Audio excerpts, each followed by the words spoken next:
వయ్యారంతో ఈ చిన్నది లాగిందో ఎందరిని నిలబడనీక ఎన్నో వంపులతో పొంగినది తనే మదిని ముంచిందో ఎవరికి ఎరుక తొలి పరిచయం ఒక తీయని కలగా నిలిపిన హృదయమే సాక్షిగా ప్రతి జ్ఞాపకం దీవించదా చెలి జీవితం వెలిగించగా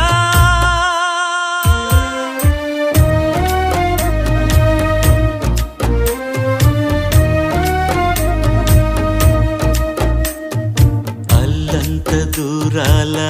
తారక కళ్ళెదుట నిలిచింద ఈ తీరుగా